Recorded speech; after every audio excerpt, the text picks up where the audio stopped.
For session 1, we have Professor Jae-Kwan Jung, a professor of Korea University, as moderator, and we also have 4 paper presenters and 7 designated discussants. Good afternoon, distinguished professors and honorable guests. My name is Dong-hyun Kim, and I'm studying political economy at New York University.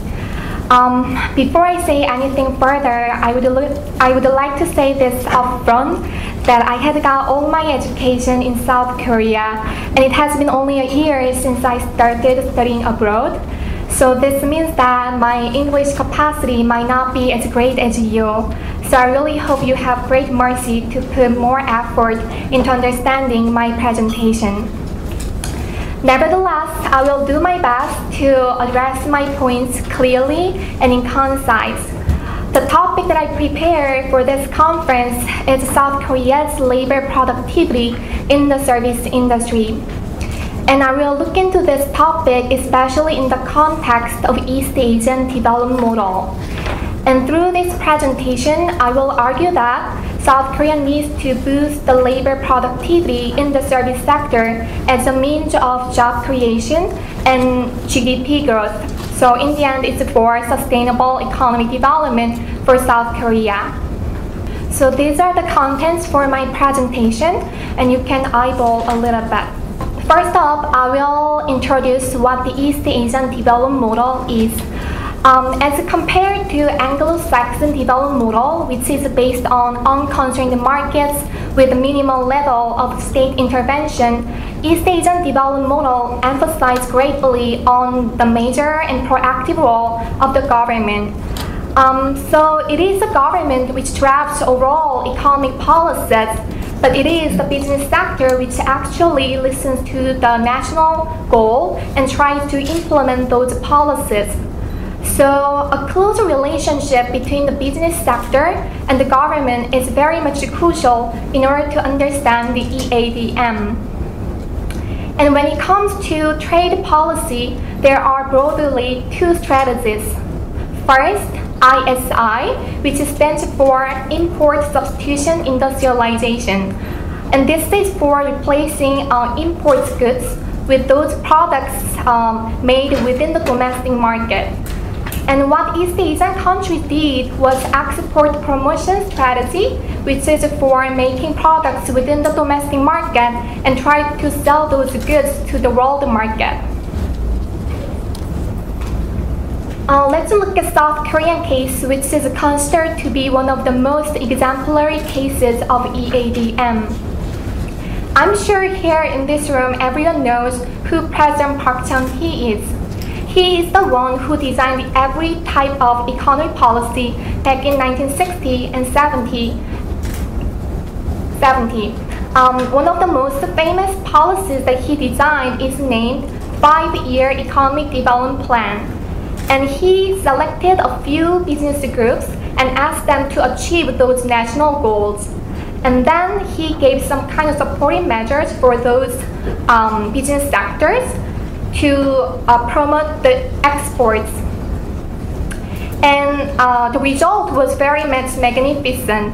A rapid increase has been achieved in terms of the volumes of exports. And GDP grew 9% annually on average over 30 years.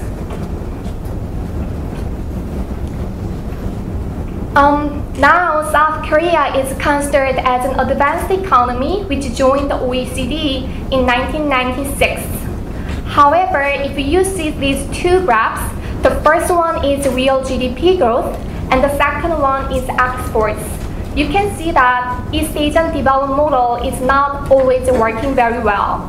So because of the export promotion strategy, South Korea relies too much on the exports that it is very much vulnerable to the swings of the world economic condition.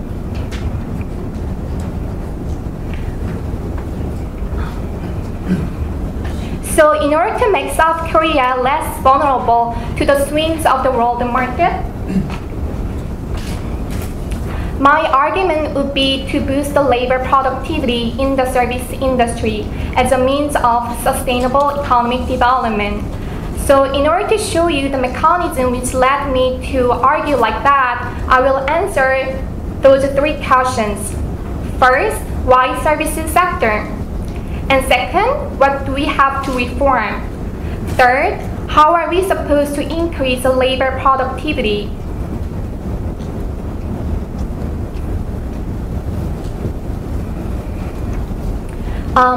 There has been a lot of papers which was documented by a large number of scholars, and basically what they were arguing was a positive relationship between economic development and the share of GDP produced by the service industry.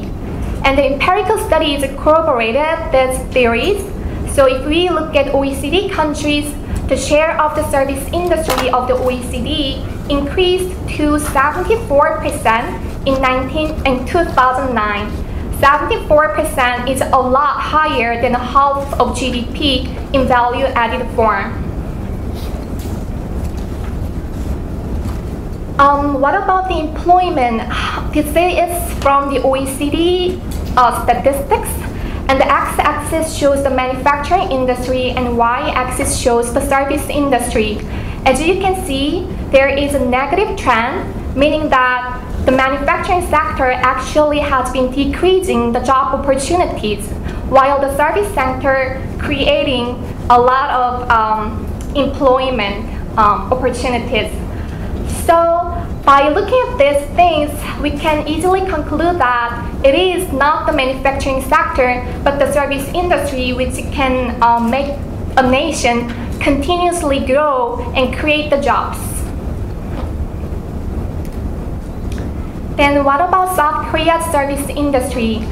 The result has been slightly disappointing for us because it has been very much sluggish in terms of the development of the service industry.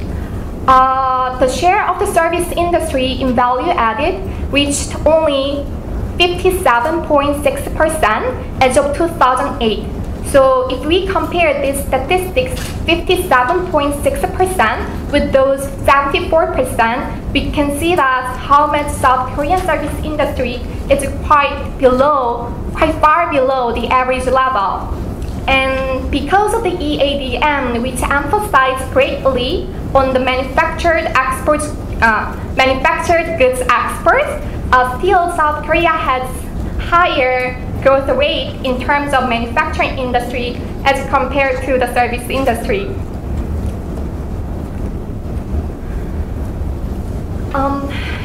Here is my argument.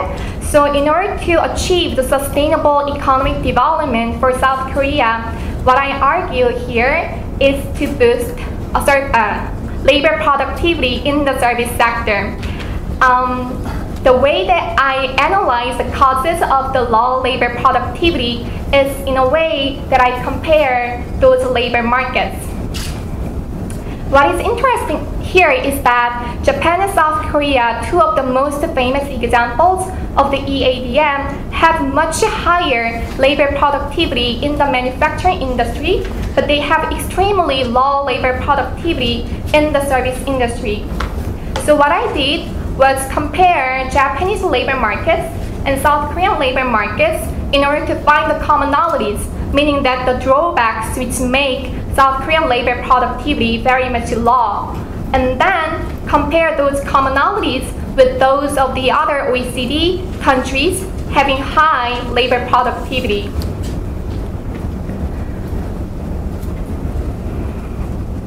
What I found was quite based on three issues. First one is work time, and the second one is wage system, and the third one is regulation and entry barriers.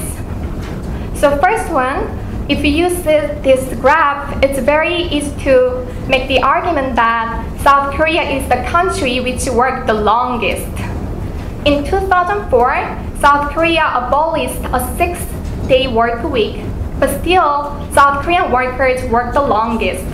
They work 2,255.75 hours per year, meaning that they work over 9 hours regularly. So among OECD countries, South Korea is considered as a country which worked the longest, which actually decreased the labor productivity overall.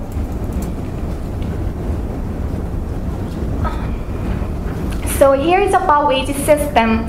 The United States and European Union countries in the European Union usually adopt the performance-based wage system in order to stimulate the productivity. But in case of Japan and South Korea, those two countries adopted seniority-based wage system, meaning that they value on the length of the service very much. So, for example, if I am the one who has been working very long in the same company, regardless of my productivity, I am the one who is well paid and highly paid as compared to any other employees. And a part of reason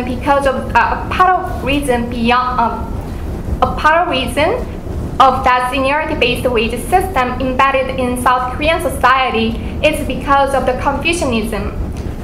We emphasize on the reverence for elders very much that we don't usually argue against what elders are doing.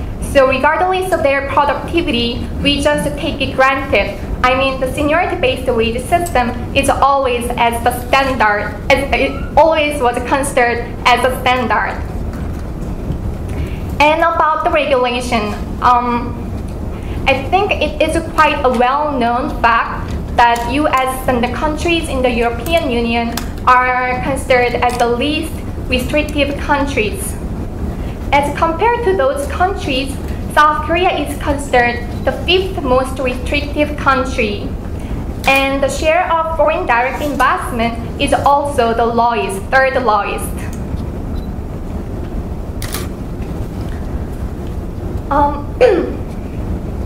So how are we going to change these drawbacks? It has been argued that the reason why South Korean workers is working very long time is because they have an excessive amount of work. So one can easily argue, so why don't we reduce the workload assigned for each member? However, if we want to see the same level of the output or even higher than that, we need to make some balance. If we want to reduce the workload and working hours, we need to also hire more laborers so that we can expect the same level of the output or even higher than that. But if you are the owners of the service sector, you may not be listening to my argument because you are the one who wants to have high profits as much as possible, that it's not easy to hire more laborers. And unfortunately, South Korean labor market is very much rigid, meaning that it's not dynamic and it's not flexible, that South Korean service companies are hesitant to hire more workers. And the reasons behind of this is because of the high labor costs. So as you can see, the initial pay in South Korean service sector normally is 130% of GDP per capita. But if we look at the average level of the other OECD countries, it is only 94%, meaning that South Korean initial pay is very much inflated. And another cost which is very high, especially in South Korean labor market, is firing costs. So South Korean companies are supposed to pay 60 weeks wages. So it is based on the South Korea's Labor Standards Acts. And in case of the other OECD countries, they only are supposed to pay 32.4 weeks wage. And this issue is also combined with a tenure-based wage system. So if I am the one who has been working very long time in the same company, even though I don't work very hard or even though my productivity is very low, the company is unwilling to fire me because they need to pay a lot higher in order to fire me because I am the one who is getting high paid already. So in terms of the regulation and entry barriers, I suggest that we need EADM strategy once again. But in 1960s and 70s, it was targeted to the manufacturing industry, but this time it should be for the service industry. And so I basically agree what this incumbent government is trying to do. So between 2004 and 2007, there has been 678 reforms so far, and 1/3 of those reforms were about the service sector. So presently, the Presidential Council on National Competitiveness and the Regulatory Reform Task Force as well in order to push those reforms.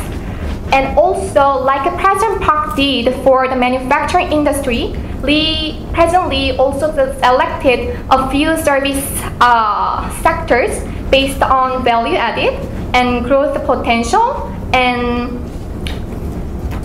job creation capacity.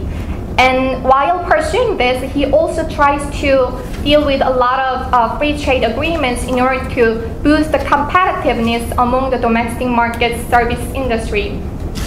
So I basically support his idea, and I believe that he got to know the importance of the service industry for South Korea's sustainable economic development. But what this government is lacking is public consultation, and it seems like they are losing kind of framework to persuade or to inform the public to understand the importance of the service industry. So to sum up, I have been shown that how South Korea used the EADM for its industrialization, and I argue that in order to make South Korea on the economic development trajectory continuously by making it less vulnerable to the swings of the world economic condition, I say that we need to promote the service industry more and more. And in order to pursue that, we need to increase the labor productivity as a means of job creation and the GDP growth. So based on those three issues, wage system and working hours and entry barriers, we need to keep up the good work to change those drawbacks to function in a good way for the sustainable economic development of South Korea. Thank you very much. Right, good afternoon, everyone. My name is In-sung Chung. I'm currently studying at Washington University in St. Louis. My presentation kind of backs up the previous presentation by Ms. Kim Dong-hyun on labor productivity. My presentation deals with the socio-economic paradigm that is shifting in the world economy right now. The paradigm shift in the world economy has already begun. It has been predicted by Peter Drucker in the 1960s. He predicted that the knowledge economy, the world of knowledge economy, is going to replace the manual economy, previously concentrating on manual work such as manufacturing and farm agriculture. So the knowledge economy that I'm going to present deals with intellectual capital and social capital that is gaining more importance as we face more crisis in the world. So this is the picture from the BBC News. It shows the countries most affected by the 2009 global financial crisis. What you can learn from this picture is that countries that are not affected by the 2009 global financial crisis are countries either with no capital to be affected or has a strong intellectual capital and social capital basis. So now I'm going to present introduce you what intellectual capital is. Intellectual capital emerged as a tool to discover value creation and value extraction of intangible assets that affect quality and productivity. As you can see, in the total market value of S&P 500 companies, book value is gaining less importance. Unexplained value is increasing, as you can see, from 20% to 75% since 1980s and 2002.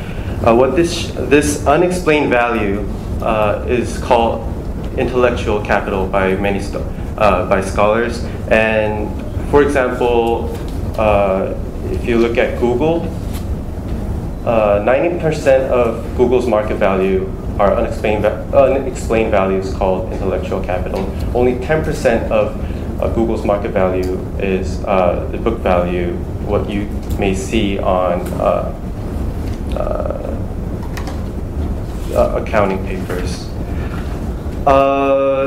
Intellectual capital consists of 4 criteria: human capital, intellectual capital, business recipes, and external structural capital. Human capital is human capacity, attitudes, intelligence that affects productivity and efficiency.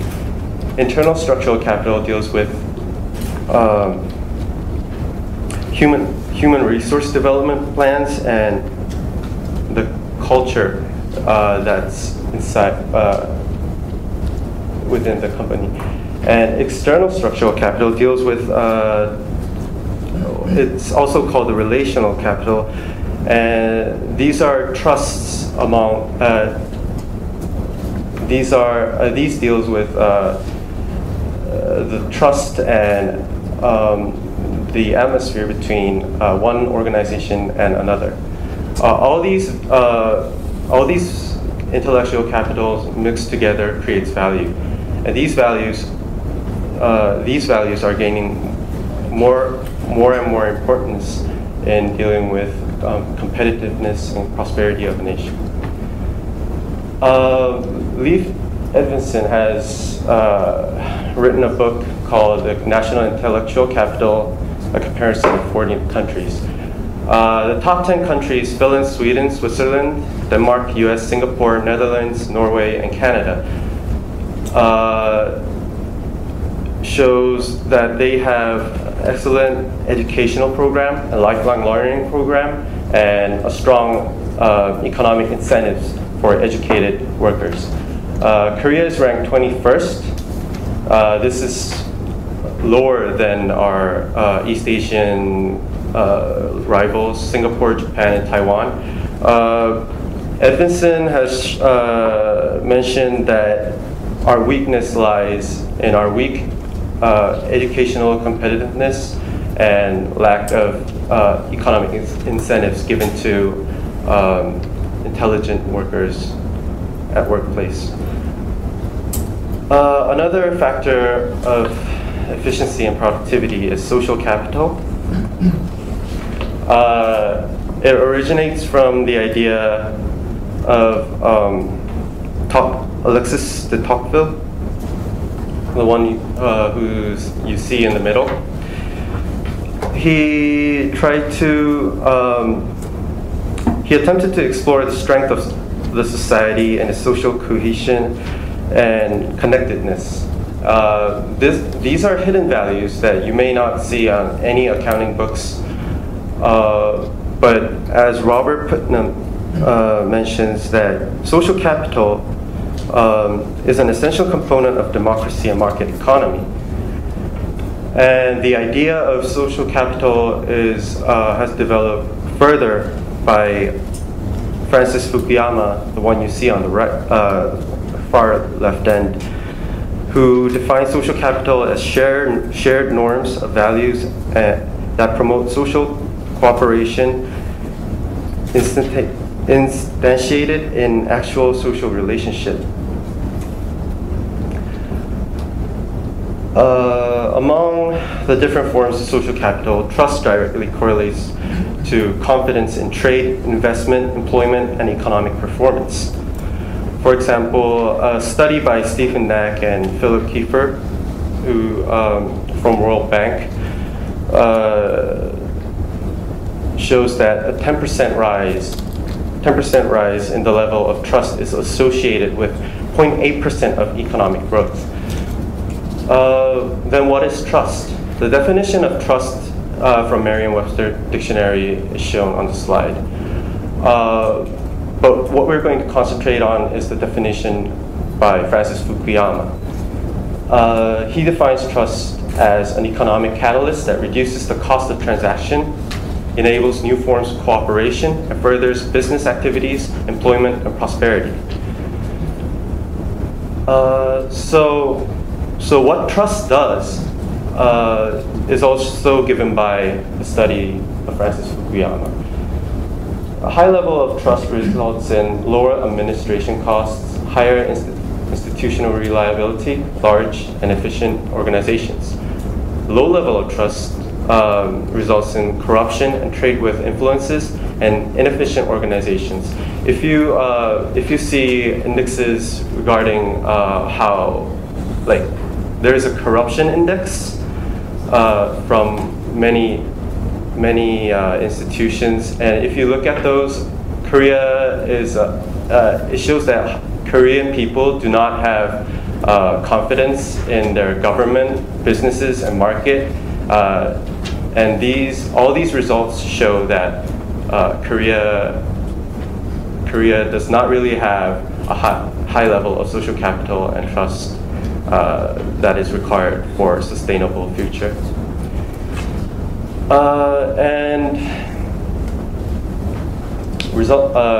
Studies regarding Korea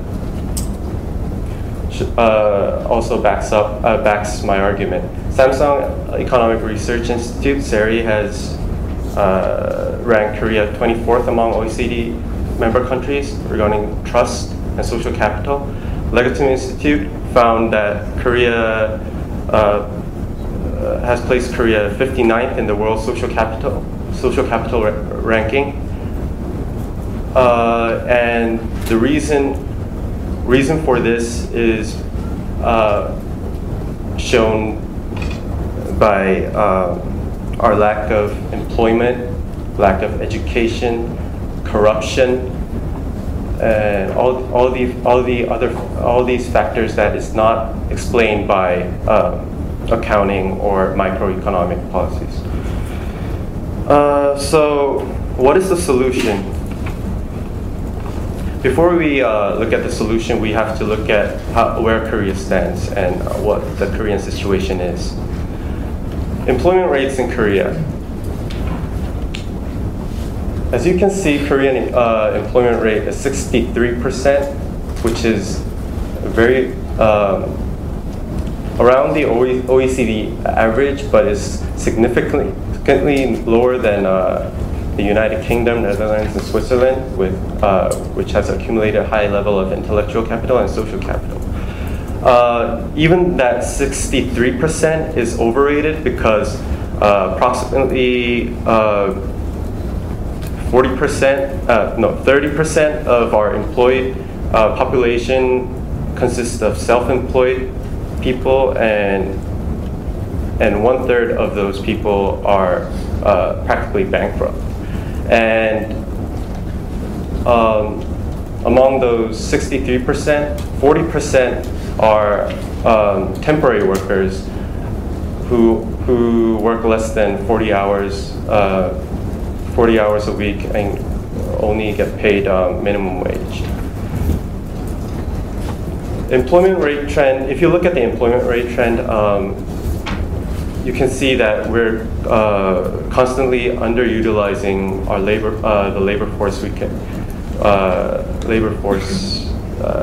required for economic growth.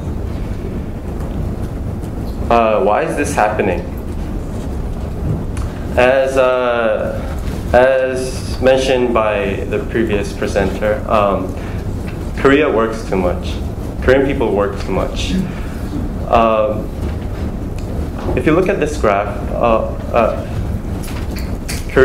average Korean workers work 2,256 hours. This is only counting blue-collar workers, mostly blue-collar workers, because who gets paid for their overtime work.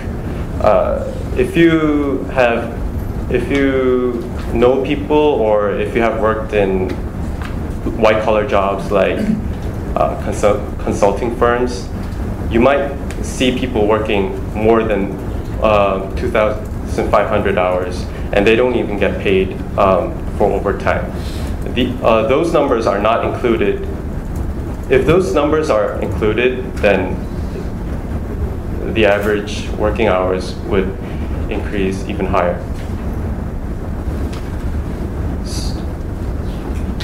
So what our overtime work result in is fatigue, accidents, and misfortune.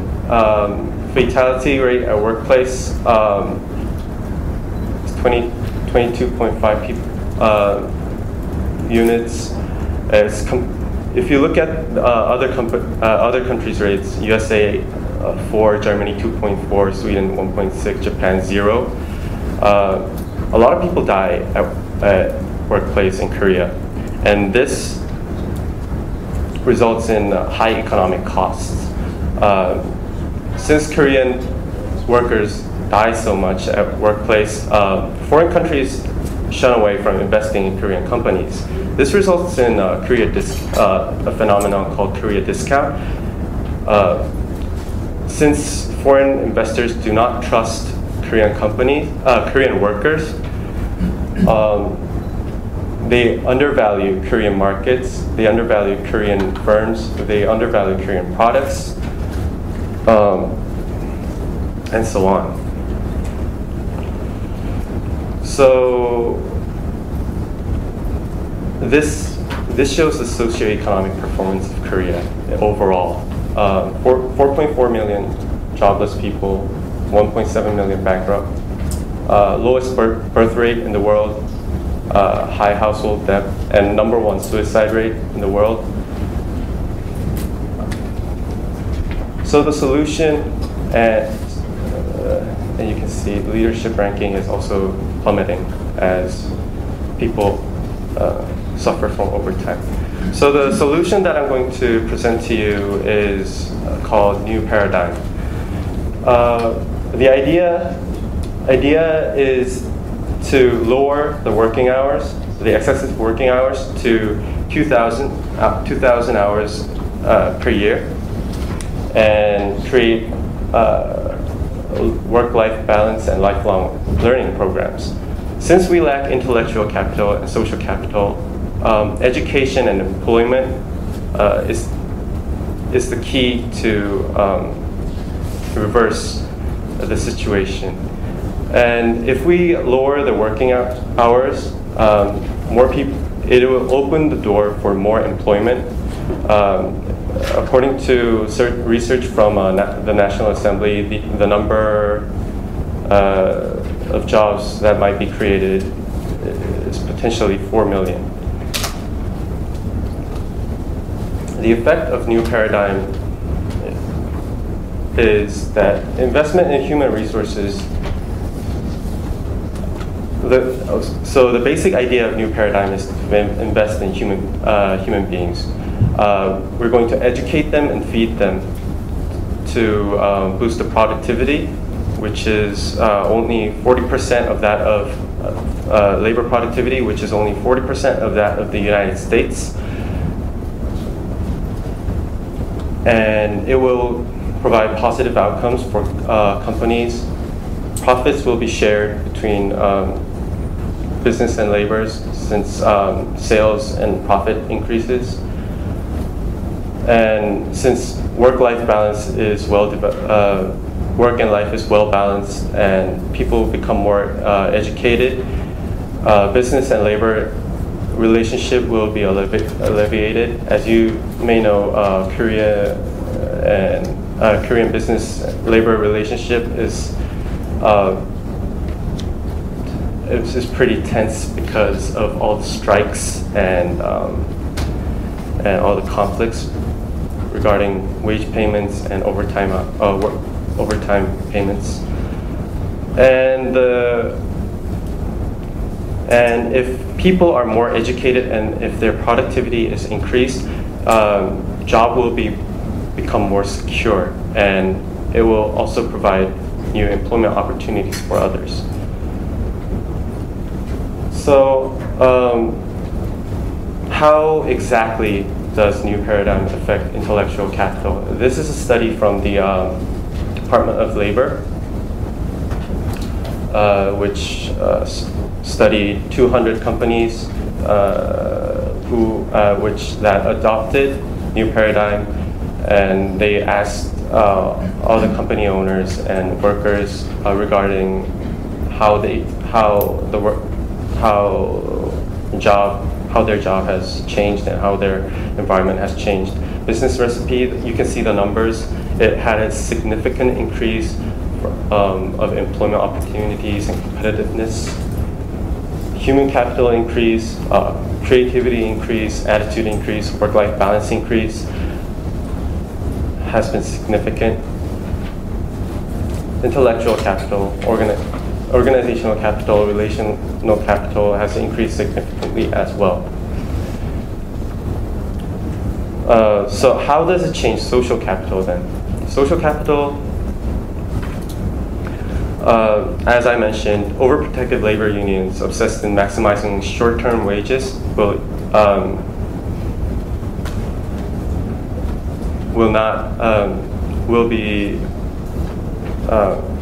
will ease their stance against their business owners. The downward spiral shown on the slide will be reversed as another effect on social capital is elimination of career discount. As mentioned above, if we decrease the fatality rates at workplace and ease the business-labor relationship, then more foreign investors will come to Korea to invest their capital. Studies also show that increase in trust level and social capital leads to less moral hazards and asymmetric information. And finally, of course, if members of the society trust one another and social networking develops, social harmony can be achieved. So this is the human transformation that may result from the new paradigm policy. Currently, work dominates our lives. We work, the time we work, 2,500 hours a year results in fatigue, accidents, and misfortune. We do not have time for leisure. We do not have time for education. We do not have time for learning, giving, self-realization. Through innovation and new paradigm, it will change to the picture you see on the right. More people will volunteer more people will have time and for leisure and take care of their families' health. And all the factors shown on the left-hand side, these are key factors for socio-economic development and a healthy society. And socio-economic transformation resulting from the human transformation is shown on this picture. 24 million unsafe existing jobs will become healthy and sustainable 28 million new jobs.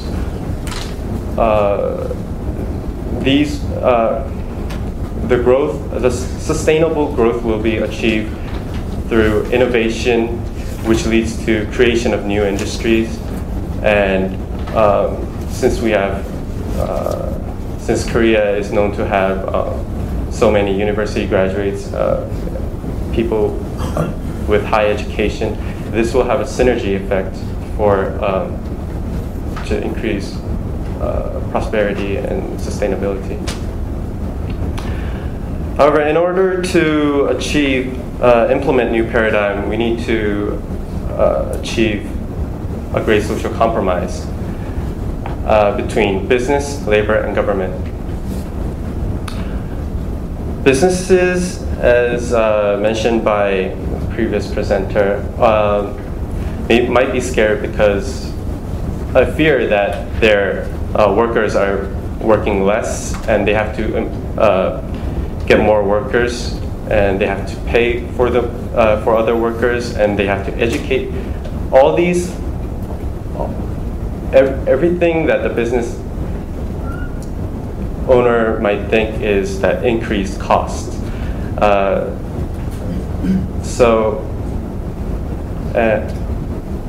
And the labor union might think that, might fear that the decrease in working hours would lead to less payment, less economic incentives, so they might shun away from accepting new paradigm. Government may not accept new paradigm policy because they do not want to stand against business owners or labor unions. However, if the great social compromise between business, labor, and government would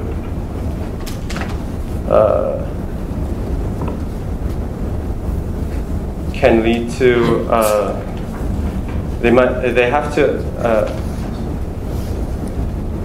okay, sorry. Okay, business owners should understand that their investment in human capital will result in increased productivity. And labor unions must understand that less working hours would increase their quality of life. And governments, instead of shunning away to admit new paradigms, neither a conservative nor a liberal policy, should be proactive in bringing businesses and labor unions on the table.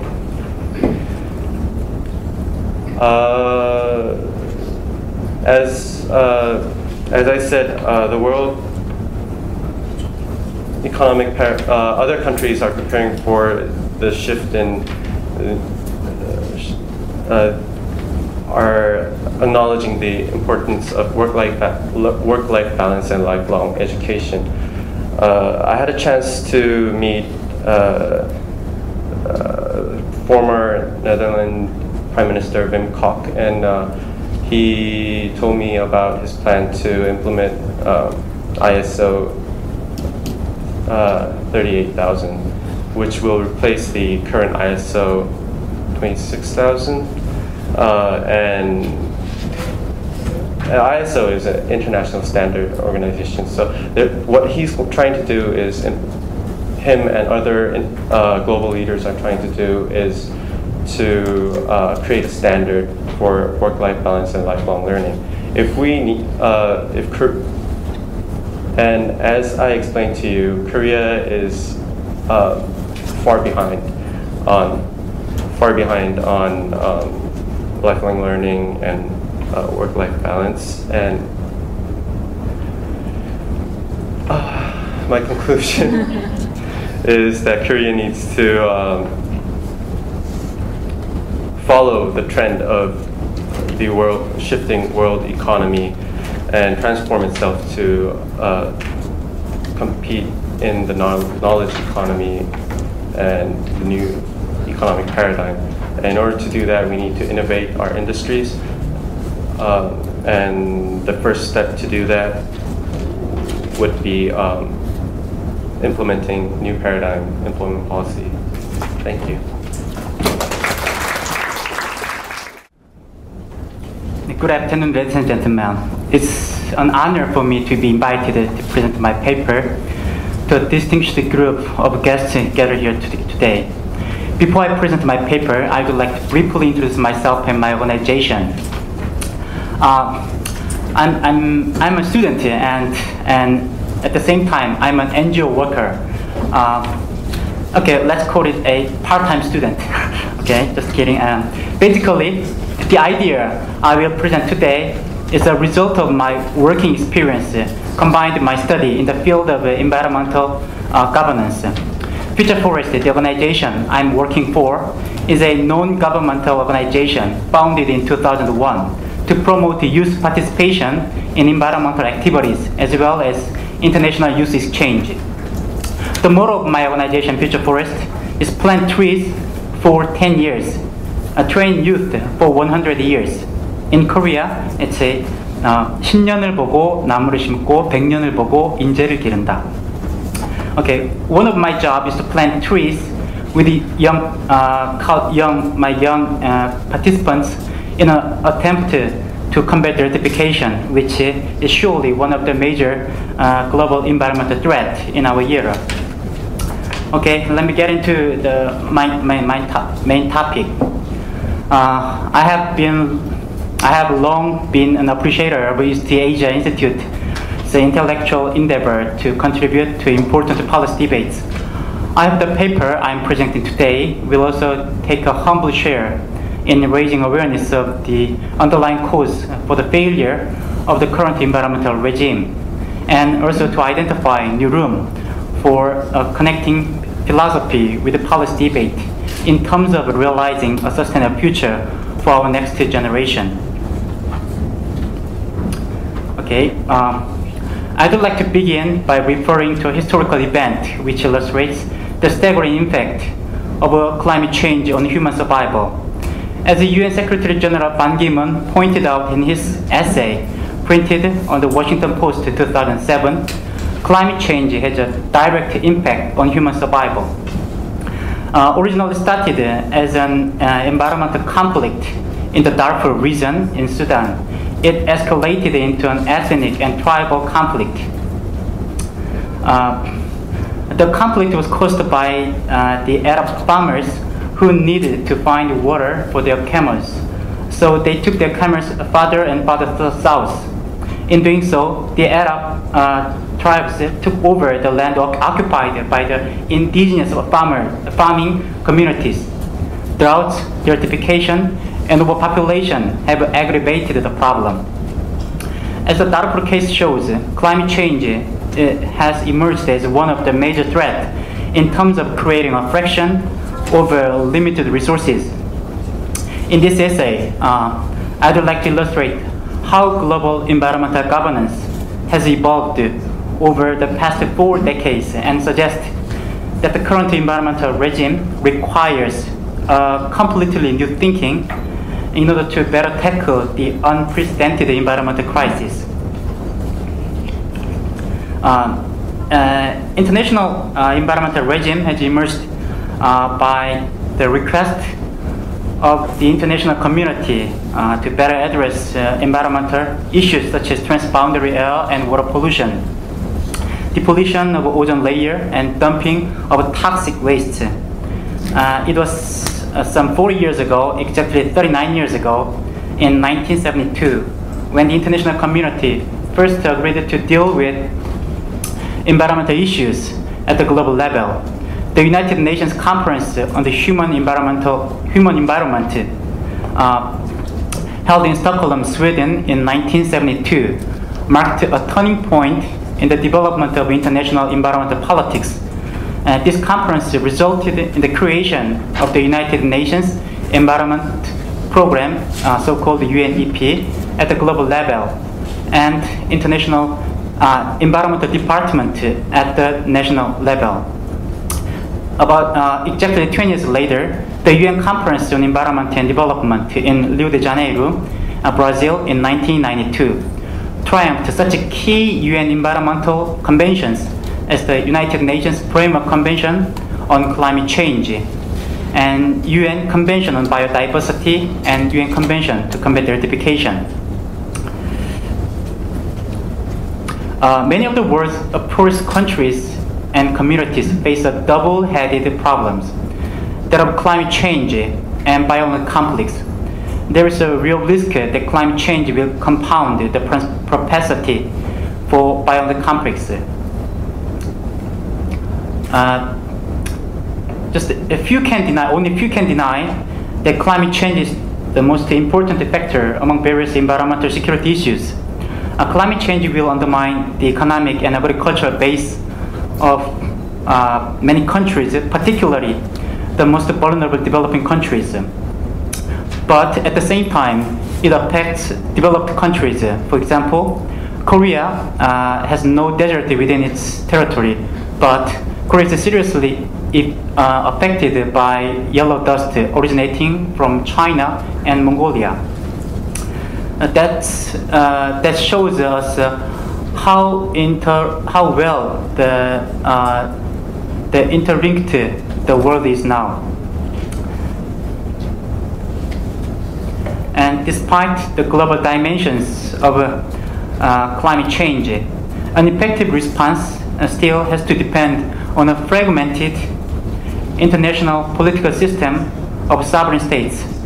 There are growing concerns that the current environmental governance structure designed by the UN has reached its limit as the regime failed to adopt a new roadmap for the post-Kyoto era in the 15th and 16th conferences of the Paris of the United Nations Framework Convention on Climate Change due to a conflict of interest among stakeholders. It is imperative to revise the current underlying principle upon which the current environmental governance structure rests. Thus, I would like to suggest an ancient Asian idea of heaven, earth, and man, in Korean, 천지인, as a new perspective on the issue. It can help find a new global environmental regime to replace the existing environmental regime.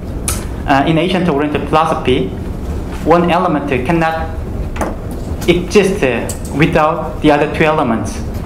So the heaven, earth, and man philosophy enables a better integration of the three key environmental conventions that pertain to atmosphere, land, and species, which is life, represented by man. So these are three major UN environmental conventions. The two conventions were adopted at the Earth Summit in 1992, and the first one and the third one was adopted in 1992 by the Rio Summit, which was held in 1992, and the second one was adopted 2 years later. And there needs to be a new global environmental governance which replaces the current fragmented approach to environmental problems. The problem of climate change should be targeted and appropriately addressed through a more integrated and holistic approach of heaven, earth, and man philosophy, which corresponds to an ecological balance among three major subjects of environmental governance. I wish there will be a concerted effort by academics, government officials, and policymakers to pay more attention to the heaven, earth, and man principle as the basis for searching for a remedy to the current shortfalls in state-oriented international environmental governance. Of course, I know you find a lot of things to be refined in my paper. However, I think it is worth to raise a question about the limit of the current environmental regime and to knock the door to create a more effective regime which can contribute to our sustainable future. I welcome anyone who wants to join in this huge debate to open a new and more sustainable future for the next generation. My presentation is pretty short, but I'm here not to present my just paper, so I want to remind you of the importance and the urgency of environmental action, not the thinking or not the talking, but action. So please knock the door of any environmental NGOs around you. And so I think the one who can change the world is youth, not the previous generation. Thank you. Good morning, everyone. My name is Taek Jin Han, and I'm from. Everyone can hear? I wonder. I'm from Seoul National University, and my name is Taek Jin Han, and I would like to present my presentation, which is Spreading Green Growth, Introducing Nuclear Energy in Southeast Asia. Before I go, I would like to ask. I would like to ask an audience. How many people in this room think of nuclear energy as sustainable energy? No one. Actually one. More than I expected. There is a great controversy whether nuclear energy is a sustainable energy. And there's a great controversy inside and outside of Korea about climate change and what is sustainable development. My presentation will address the three questions. What is sustainability, by the way? And what is the relationship between the sustainable development and nuclear energy? And what would be the thing that we can do as South Korea in Southeast Asia? And I would like to analyze the role of South Korea introducing nuclear energy in Southeast Asia. Two tools: the SWOT analysis, strength, weakness, opportunity, and threat, and the 4P plan, the place, product, promotion, and price. Before going into the presentation, what is sustainability? The sustainable development was first defined in Buchanan Report in 1987 in United Nations. That the sustainable development is a development that meets the needs of the present without compromising the needs of the future generation. In other words, the generation of future should have the right to the resources that we have, and we have the responsibility to give the same and suitable environment that the future generation can sustain their standard of living. But why sustainability? Why does it matter?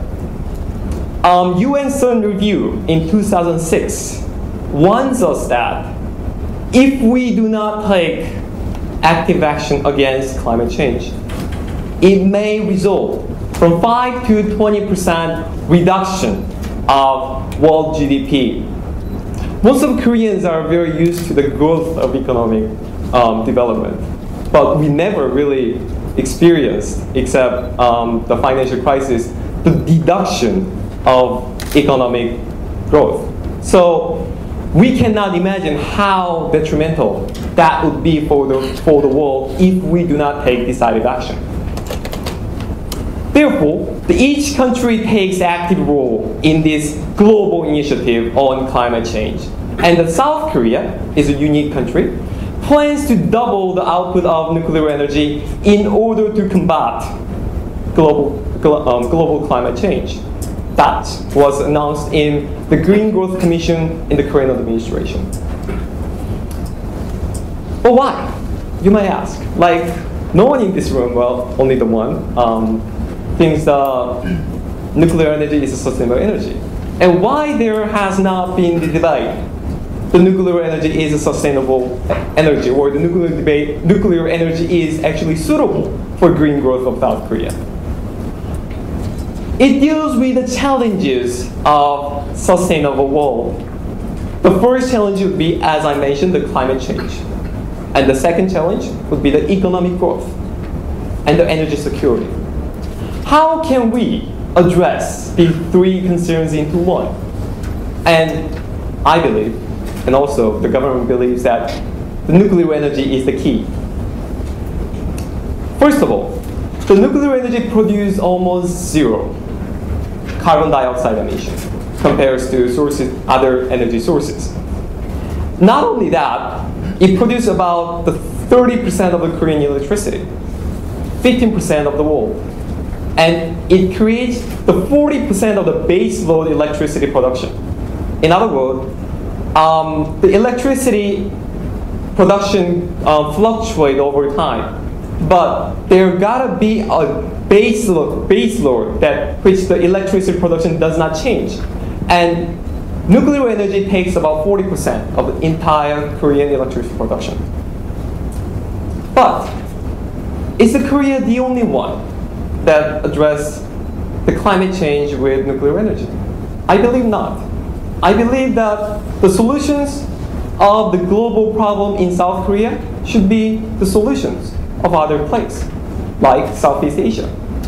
Southeast Asia is a place with high economic growth, one of the most dynamic regions of the world. Yet, it does not have any energy source that can be sustainable for the future. If we look at the price of energy, most of the energy fluctuates over time. If you look at coal, which is one of the most stable price of the energy production, it creates one of the most carbon dioxide emission. So the dilemma is how to find energy source that complements these traditional energy sources that produce carbon dioxide and emission. That is the reason why the Southeast Asia recently announced that it would build at least 22 nuclear reactors by 2030. And that is coincide with the world trend that today we only have a 373 gigawatt, which is about the 50% of the nuclear electricity output, that can be increased into 11,000 gigawatt by 2100. So who can bring this nuclear energy to Southeast Asia? I noticed, not just because I'm Korean, and not just because I love Korea, the Korean consortium would be the one that can be the solutions of the world as well as the Korea. I will analyze this Korean consortium into the 4 parts. First, strength. What is a strength? Like everyone knows in this room that the South Korea win the bid nuclear reactor in our United Arab Emirates. Why? Not only the competitive price and the government support for the bid, but Korea is a unique country that maintained the nuclear energy for 30 years.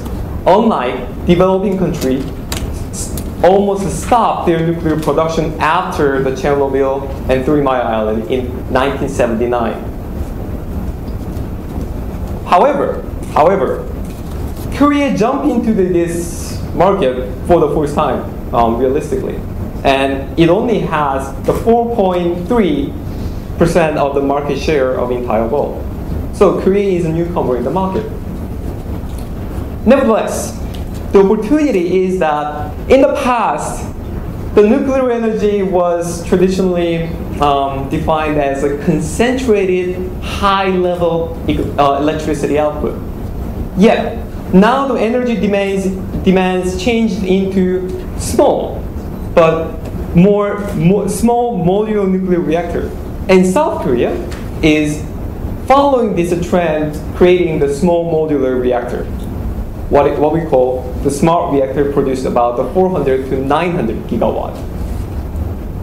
Nevertheless, I know that the people who think the nuclear energy is not the answer thinks of the waste. What about the waste? Can we deal with those waste?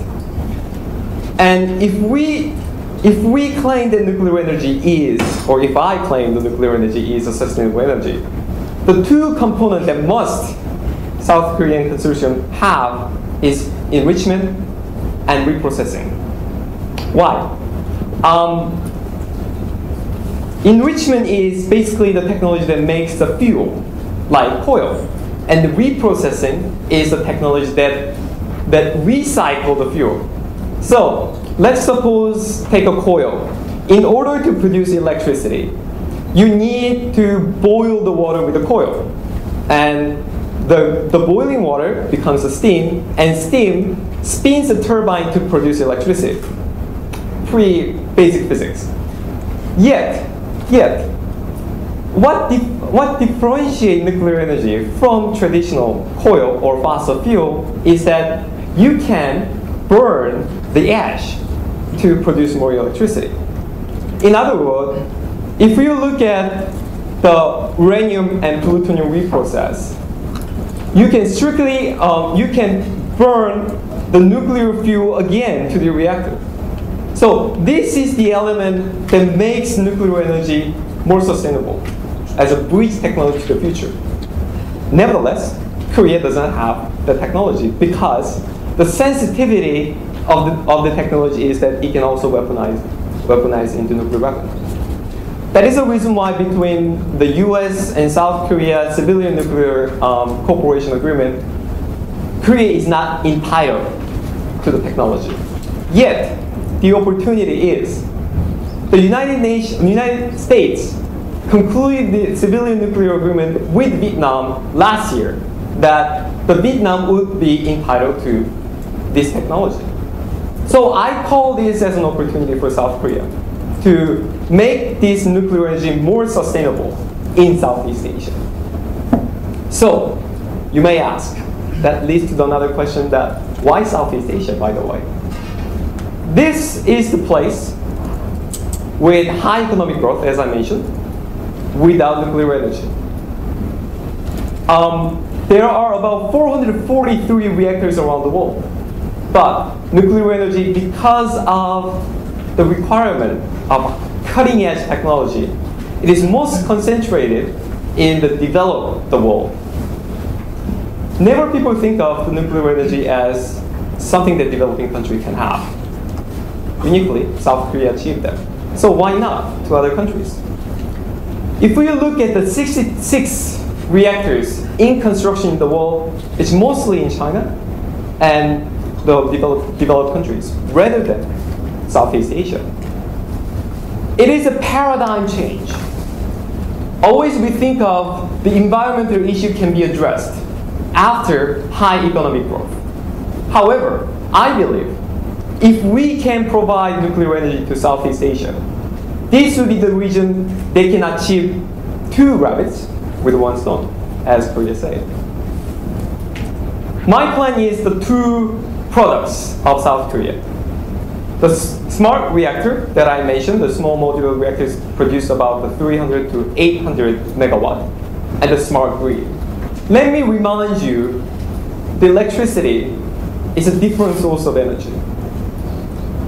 Once it is produced and not used by the customer, it disappears into thin air. So not only the production of the energy is important, but the efficient transportation of this energy to the needed customer is more important. Southeast Asia is a region with 3,500 islands.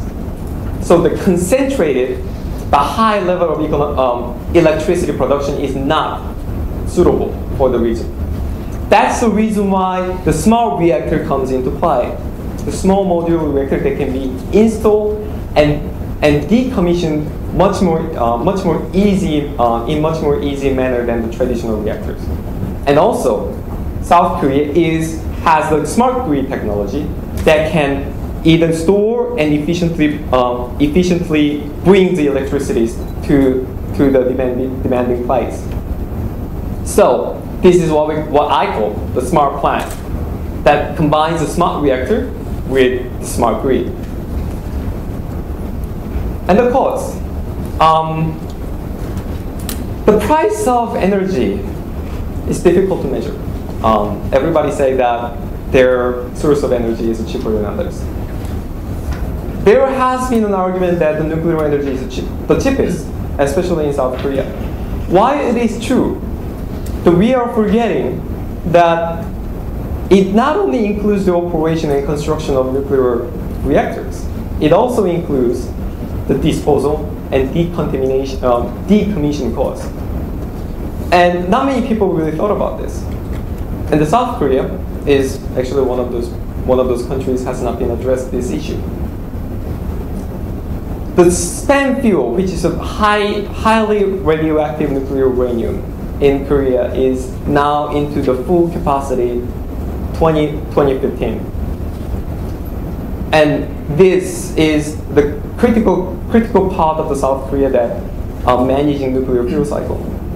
And I believe it is not only the problem of South Korea, but it is actually the problem of the world with nuclear energy. And since we have the reprocessing technology that is taking place, I believe that Southeast Asia is the place that can internationally manage nuclear fuel cycle to have the more sustainable future. So this is how I promote this. In the past, nuclear bid always has been the relationship between the states. South Korea export nuclear energy to United Arab Emirates, or the vice versa. But never, ever, the countries outreach to the region as a regional manner. However, as we know, the accident in Fukushima affects the aftermath of South Korea. The nuclear policy of one country creates tension of another. Therefore, if we make nuclear energy as more sustainable in Southeast Asia, I propose that we have to introduce nuclear energy through ASEAN rather than the state-to-state relationship. That in that way, we can putting the full nuclear fuel cycle into the region, make nuclear energy more sustainable and without compromising the needs of the future generation. For a long time, as we can see in this graph, a little bit complicated, but South Korea, once again I say, is not entitled to the enrichment for reprocessing technology. That's the reality of South Korea. That's the reality of the world, that Southeast Asia, as well as South Korea, always has been marginalized into the peripheral regions from the world. We always follow the international initiative to the global problems. However, I call that it is a time, not only for South Korea, but the countries in Southeast Asian countries, to be the initiative for the common problems of our generation and the future. Thank you.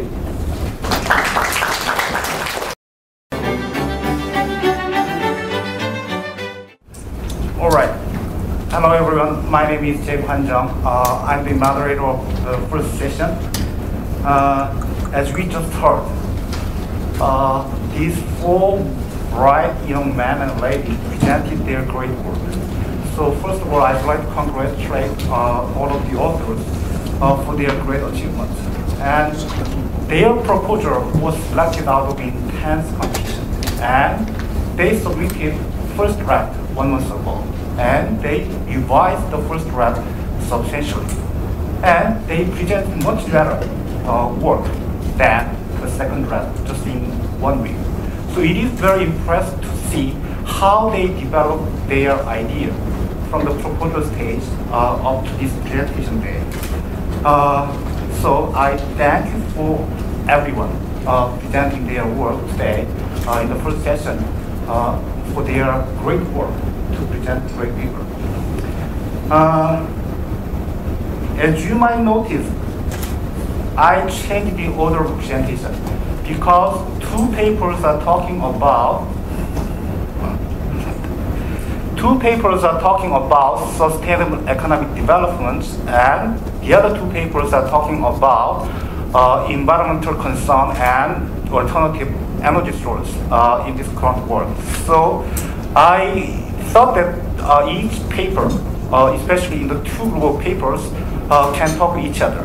So in order to facilitate discussion between paper presenter as well as discussion between paper presenter and designated discussants and audience, I changed the order, and every presenter kindly agreed on the certain change. So I thank you for that as well. As the moderator, I will try to facilitate discussion rather than intervening in the discussion by myself. So I'm not trying to give detailed comments on each paper. I already did. So I tried to facilitate discussion between paper presenter and designated discussants. We have 2 designated discussants on each paper from former participants in this conference and member of EPIK Spider. So let me set the rules. Designated discussants will spend about 5 minutes to discuss the paper that you already read in advance, and I will give short time to each paper presenter to respond to designated discussant comments, and then I will open up the floor to everyone for lively discussion. So let's start. I will try to respect this time the order of the presentation in gathering the discussion comments. So first comment from, please correct me if I have incorrect list of discussants. First comment should be from Ms. Yoon Jin to the paper of Mr. Kim Dong-hyun. Is that right? Okay. Oh, sorry.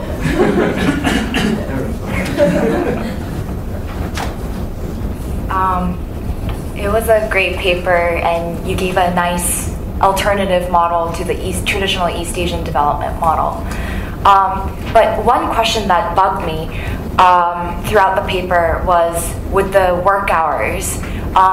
Do you have data on the work hours of the white-collar jobs and blue-collar jobs, maybe? Because I think, In Sung-jung mentioned that the over 2,000 hours were for blue-collar jobs, mostly, or is it for all workers, blue and white?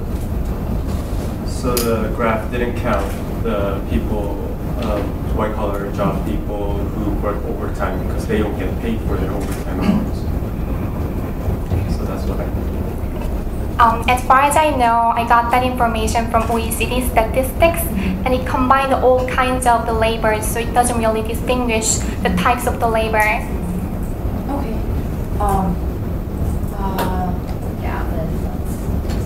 So I just wanted to just make a quick question about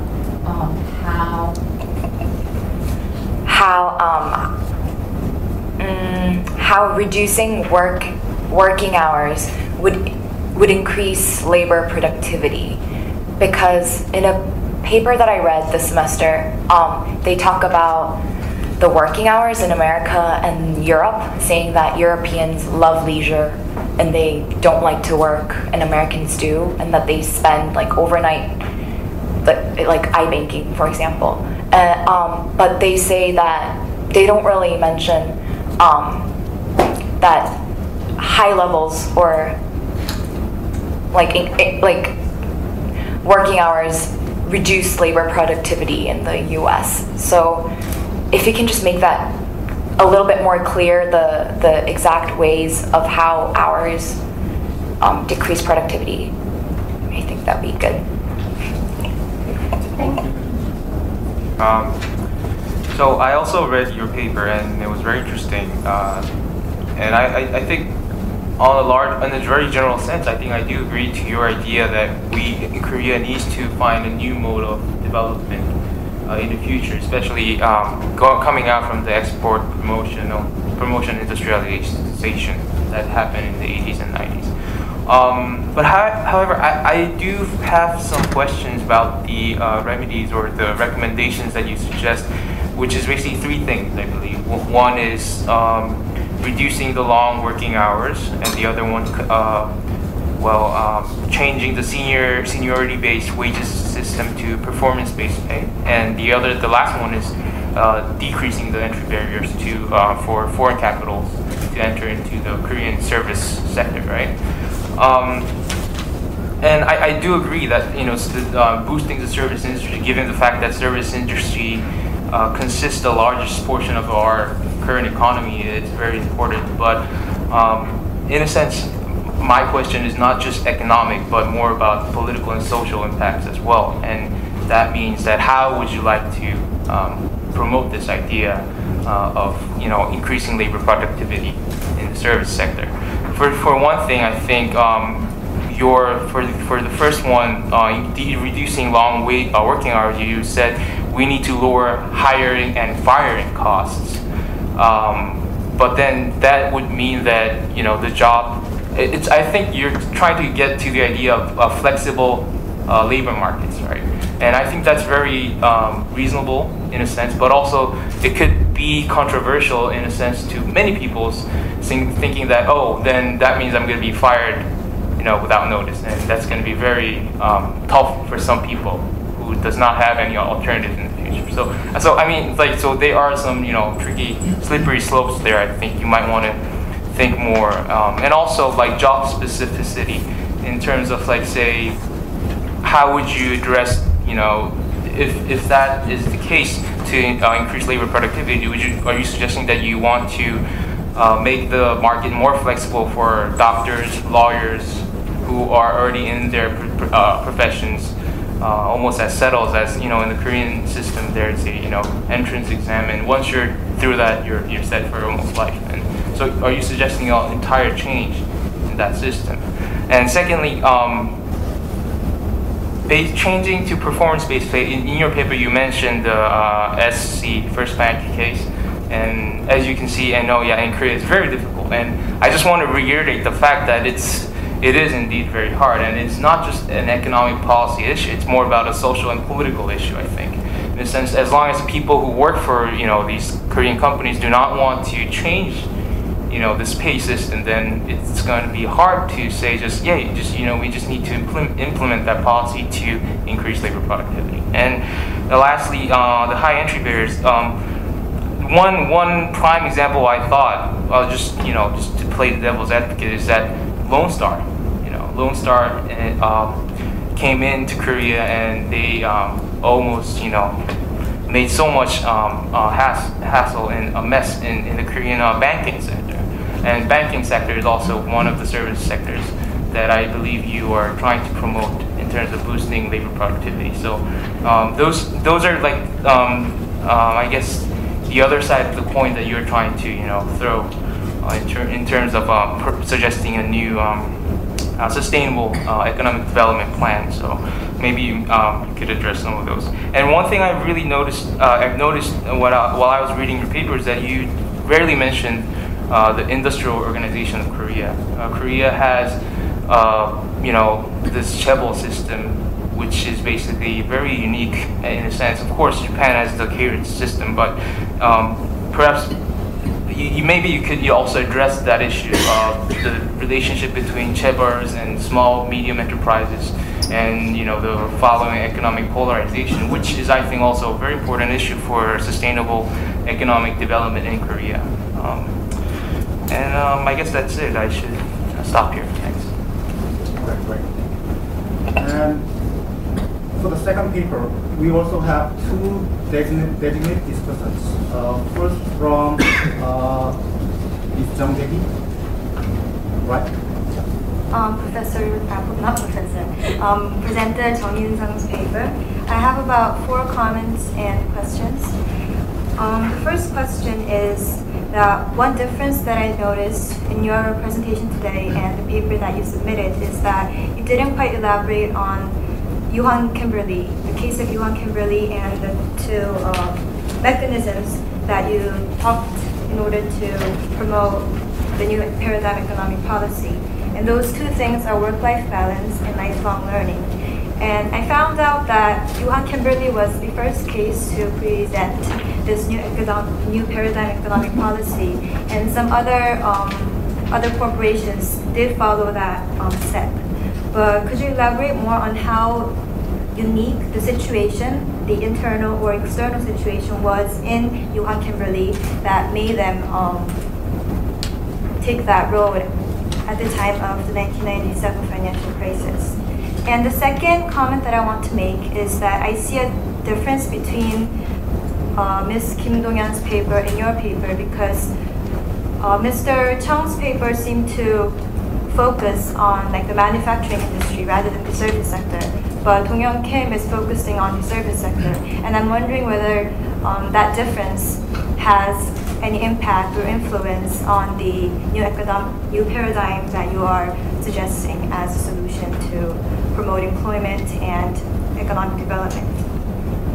And the third thing is maintaining and supervising the new paradigm economic policy. You suggest that work-life balance and lifelong learning are needed in order to maintain a sustainable economic development, but I think that there could be problems of the quality of lifelong education and work-life balance that are actually being conducted in the businesses and industries. For example, I'm thinking that although like you talk about the 4-team 2 shifts and 3-team 3 shifts policy at Yuhan Kimberly, but are you sure that they maintain like 4 days working and 2 days of resting? Because I am suspecting or wondering there could be pressure to work in the rest of the 2 days in order to survive in the competition. And also, do you suggest any like proposals in order to maintain the lifelong learning systems that each company has? Because if this system is employed at the national level, then the companies will get government aid in order to start the new paradigm policy in the beginning. But I also think that quality is an important factor, so that these programs aren't just maintained in nominal value. And the last question that I want to make is, you mentioned about the ISO 38000 at the end of your paper, and you talked about it in about a paragraph, but I'm wondering if you are suggesting whether this new paradigm policy should take place at the international level or at the national level. And I want to hear your opinion on the effectiveness of taking place in the international level. Thank you. And one more that we may discuss first. Mr. Tim Kelly. Hello, thank you for a very enlightening paper. I have 2 points to make. In my view, the first point is that there are problems with your analysis, and my second point is that even if I'm wrong, I think there are some political issues to be ironed out. Dealing with the first point, there are no evidence that motivations for knowledge workers are social and moral rather than financial. And I think I can tell you that I do enjoy my job, but I do work for money. And the second, and in relation to this, I've also had a look at your table, or rather your graph, where of countries most affected by the global financial crisis. And I think that data is also quite questionable. I think looking at the graph, the countries with less knowledge capital appears to have been most affected by the global financial crisis, if I'm correct. But there would be many other countries that would, depending on what factors you choose to determine how you've been most affected by the global financial crisis, the conclusion would be completely different. I'd also look at another graph where you seem to assert that the unexplained value is somehow a reflection of intellectual capital of a company. But in fact, I think in accounting terms, you used the example of Google, but the unexplained value is actually expected value, the value that the investors expect the company to achieve sometime in the future.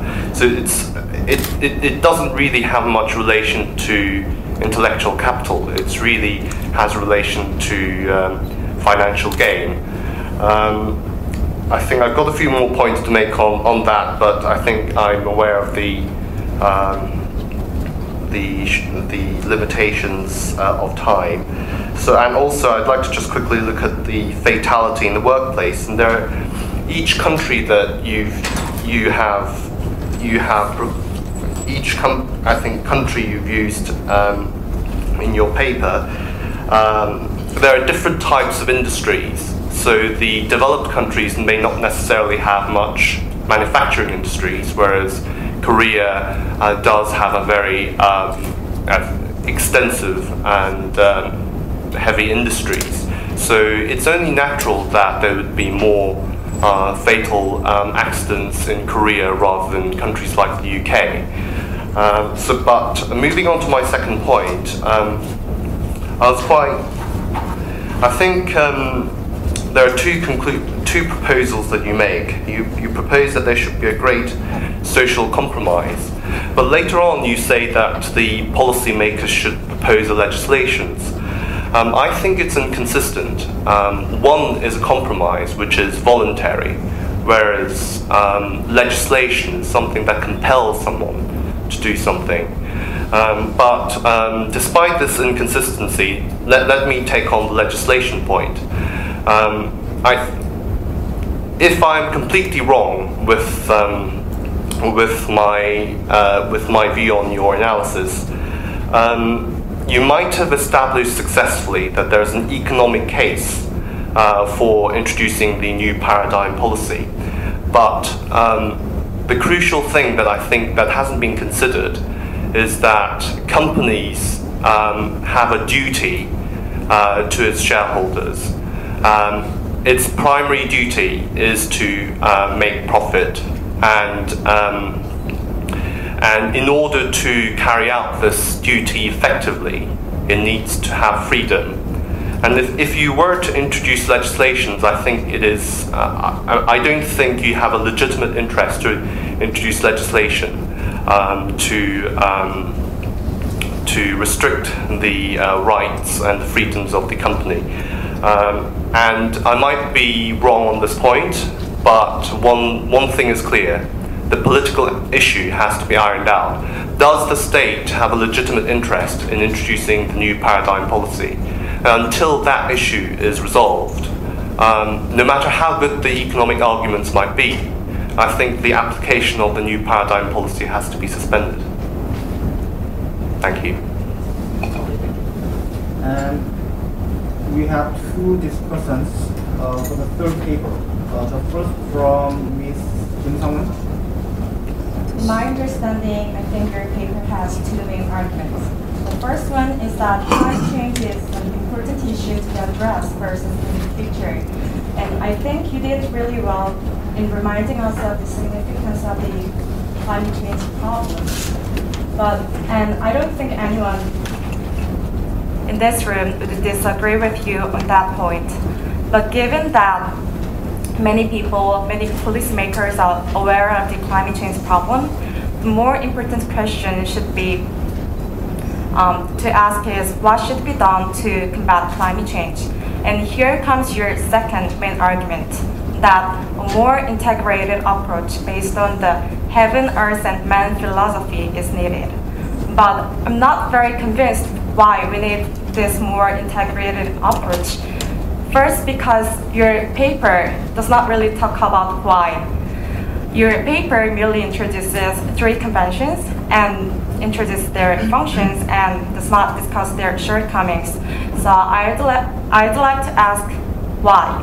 Why do you think there is a problem with the current specialized separate environment regimes? Whether there is any coordination problem.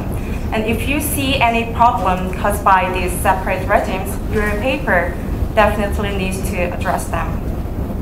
And the second reason why I'm not convinced is that I think those three conventions exist because environmental issues should be dealt with separately, because those are all like specialized issues and they are related with technical matters. So I'd like to hear your opinion. And lastly and more broadly, I'd like to suggest you to approach the same issue with a different perspective. As you mentioned, many policymakers are aware of the climate change problems, and there have been many efforts to create regional and global level environmental regimes. Some were really successful. In some regions, especially Europe, was really successful in combating climate change, while others have not. And within the same region, there are many variations. They are successful in combating some issues, while not with others. So I think we can get more insights if you compare those regimes and analyze why some regional regimes were successful while others are not, and under which conditions nations are more likely to cooperate on the environmental issues. Thank you. Well, Mr. Lee, I think, well, at the very first time I read your paper, I was a little bit confused by its brevity, but since after seeing your presentation, now I can understand, and also especially knowing that your personal background is working for an environmental NGO, I think it's a very respectable thing to do to present your idea in a conference like this, and especially promoting awareness of the issues of the current environmental situation. But however, then again, we also have to consider the fact that we are also talking about some,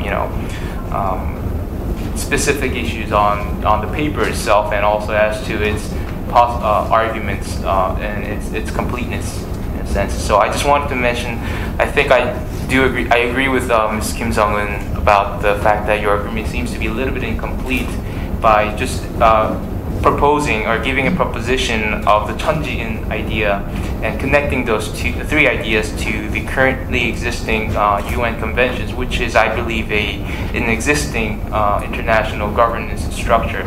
So when you were saying something, we need to have a new environmental governance, then maybe you might want to also elaborate on that more by maybe perhaps suggesting the interconnected relationship between these different conventions and how to maybe make it better in the future.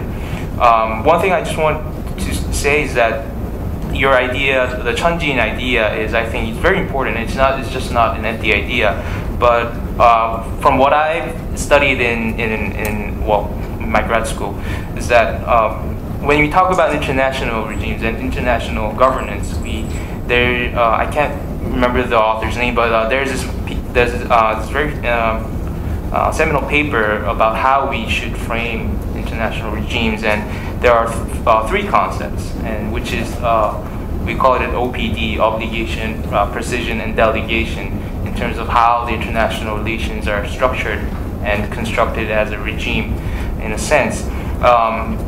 And then there's another critique on this paper, which is basically that we need another letter, which is L, standing for legitimacy. And I think your idea of Chunjiin is that L that we are talking about. But then again, if you look at the argument in that way, then you are missing out the OPD, the obligation, precision, delegation, meaning the specific structures of how we should promote a new environmental governance. But I believe you will have much better ideas than I do, and I believe you will probably work that in the future as well. Thank you. Okay, thank you. For the last paper, two discussants. First, Mr. Jong-il Seo. Hi, thank you for your presentation. And I am personally interested in the issue of environment and sustainable energy, so it was great to see other students of international relations studying this issue and proposing a bold idea. And I guess I have several comments. The first one being that I wasn't sure who the intended audience was. In one sense, it reads like a business plan, including the SWOT framework, the P4 framework. And I guess in that sense, then you might want to pursue more questions about what business leaders have to worry about when they're going inside Southeast Asia. But on the other hand, it also seems like there's some political component to it, since you propose that we should collaborate with the ASEAN as a whole, and this necessarily involves the government. And in that sense, we also have to ask questions like, what are the other actors doing like what are the problems associated with collaborating with other international institutions, and also what's the strategic importance of such collaboration. And I think to kind of, delve into this issue, you really have to ask a specific question and try to answer that in a more, I guess, methodological way. And I guess in that, I guess my other comments are related in that sense too. Like a really interesting question for me would be, how would Korea be able to compete with other kinds of actors? And it's easy to imagine that President Lee Myung-pak just made a phone call to UAE and successfully made the deal. But in reality, there are so many countries with so many different proposals, and cost effectiveness of our reactor itself might not be the best incentive for other ASEAN countries. And another issue, of course, is the whole financing and the patent issue with the Westinghouse having most of the critical components of the technology, and how Korea, if it's to really benefit financially from this project, should go about dealing with this problem. And last is a really minor structural issue, but kind of going back to my first comment, it would have been great if you clarified your motivation for the paper more in the introduction, so that it kind of guides the readers throughout the way. Thank you. Great. And the last discussion, it sounded like a nice policy brief. Let me point out a few comments on your paper. At the beginning of your presentation, you pointed out 3 elements of sustainable development, which are environment, economy, and energy. But during your presentation, I could not find why you pointed out those and why nuclear energy will help those sustainability will be, satisfied. Those Trinity, may I ask you why those elements can make Trinity possible? Because after the Fukushima accident, there is a growing opinion that only countries which can control nuclear technology can have the nuclear reactors in their lands. So, as the proponents of the sustainable development, can you explain why you chose the nuclear energy for the protector of the environment and economy?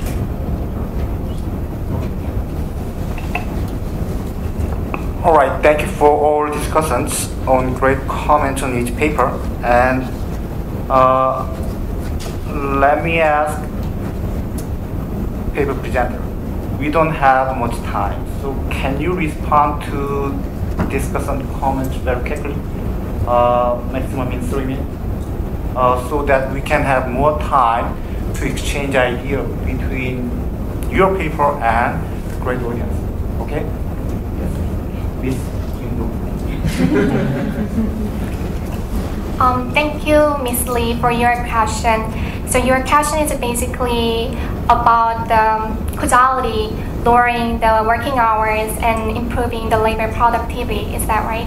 And you also mentioned that countries like in the European Union are putting more value on the leisure, that there is relationship between lowering working hours and improving the labor productivity, but it does not happen in the case of America. I think a part of the reason is because America is such an exceptional case, because that country has so much immigrants that they are willing to work for a long time in order to earn more money. So I would like to say that America is such an exceptional case. And another thing that I want to say is the characteristics of the service industry as opposed to the manufacturing industry. In this sector, labor is not only functioning as an input, but also it is functioning as an end itself. So labor productivity is that much crucial in this sector.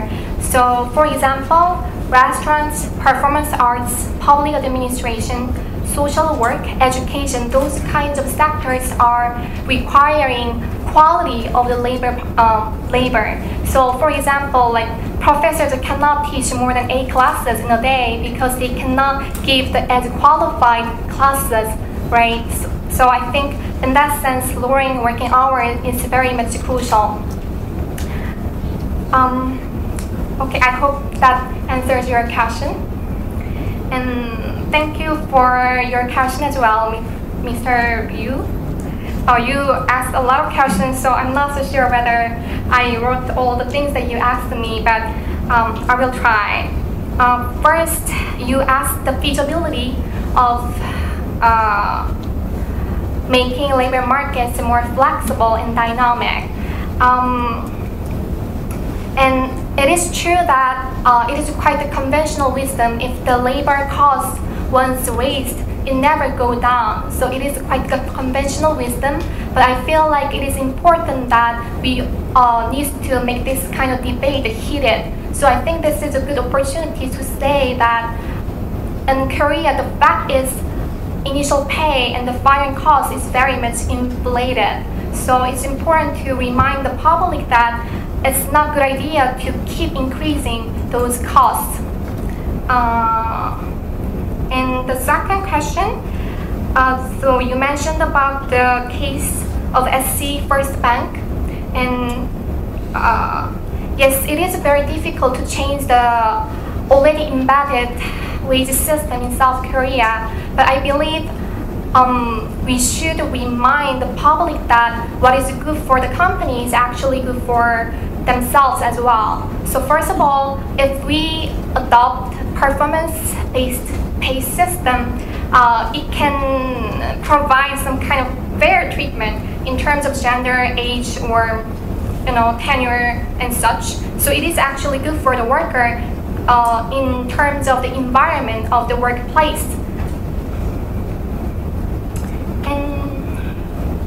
And also, if the company keep losing its profits, it is also functioning in a negative way for the workers as well. So if each worker improves their productivity, it is actually turning back in a good way to the worker as well. So performance-based pay system is very positive for the workers as well.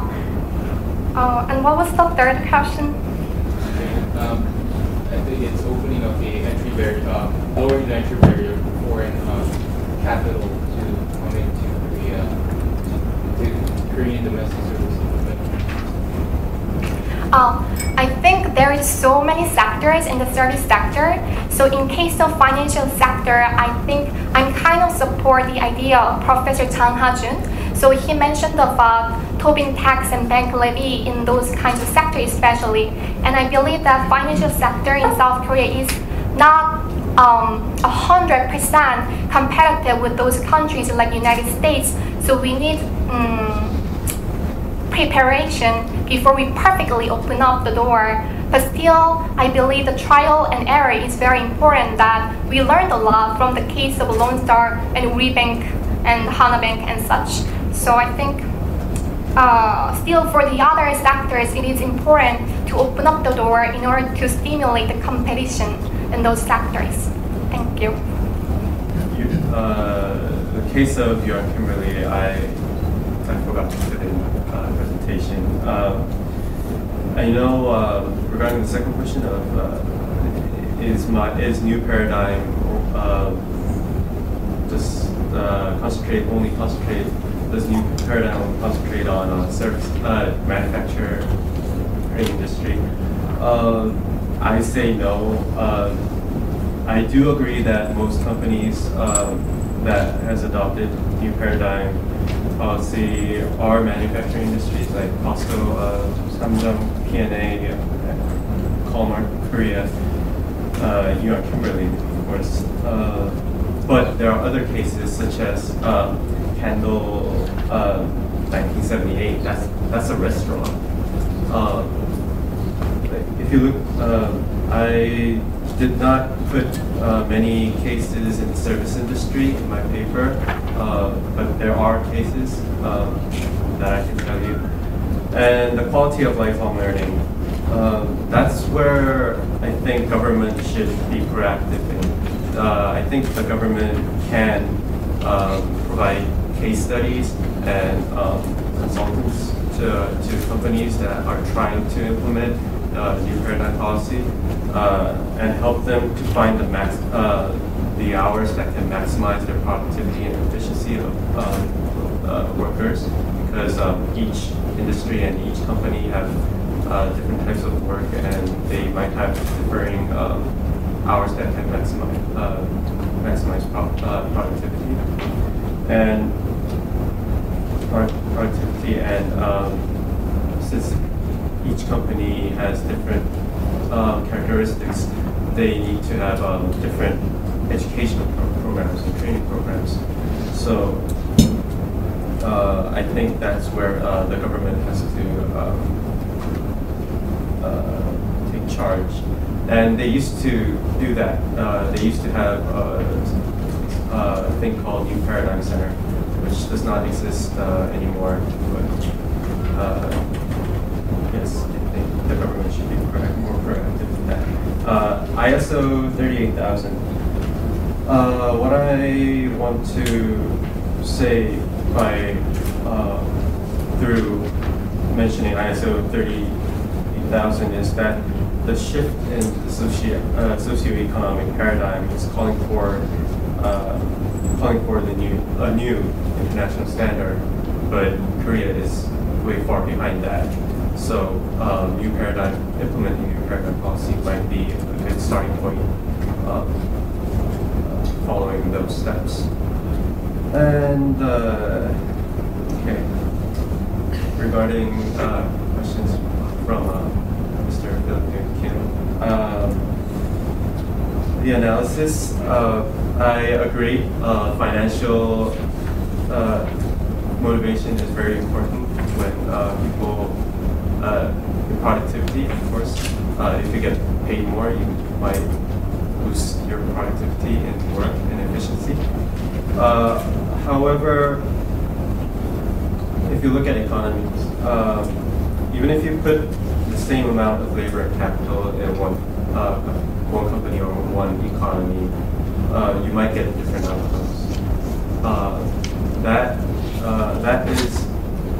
I thought social and moral factors are determinants of those different outcomes and efficiencies and productivities. And between the great social compromise and legislation, I thought my thought was that the government ought to use both carrots and sticks. The government should take both roles of guiding businesses and laborers and the members of the society to come to the table and create compromise. And on the other side, it must make sure that the compromise is being effective and implemented justly.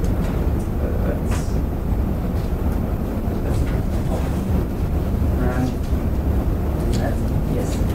Thank you, Mr. Thank you, Ms. Kim Sung-eun and Mr. Yoo Jae-sung. I think the both of you are talking about the same things, the incompleteness of my paper. Yeah, I have to admit that. I think that my paper is rather an introduction of an idea rather than presenting a completed flow of ideas and evidence. So, yeah, thank you for your critics. And I would like to stress the interconnectedness of the nature. Like, for example, I take an example. Okay, if you have a problem on your head, so you may have problem on your toe. That's the Oriental approach, the holistic approach to our body. So I think the same logic can be applied to the nature and how to protect our environment. So currently we have a lot of protocols and conventions on environmental the protection. For example, Montreal Convention and Kyoto Protocol and the Ramsar Convention. There are a lot. Literally, there are a lot. But they all deal with only one part of the whole nature. So I think unless we take a more holistic approach, so we cannot save the earth. So that's the very simple answer to the question. And then I will have to elaborate my ideas and do more research for the completeness of my paper. And so I really want to have more time to all of you or some of you after this conference to So I really want to make I would present a new environmental governance that can really save the earth. So as all of you know, the Rio Plus 20 conference is approaching. That's a conference will be held in Rio de Janeiro in the 2012 next year. So exactly 20 years later, so we adopted the 3 major UN conventions.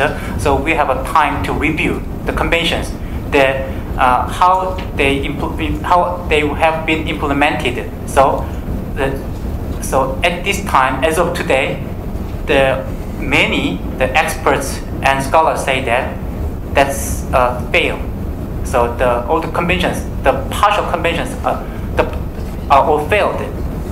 So as you see, so we are still threatening by the environmental pollutions, the climate change, desertification, and toxic waste, and the depletion of ozone layer, and we are losing more species at a more rapid speed right now. So we need a profoundly different approach to deal with the environmental problem. That's what I want to say through my paper. Thank you.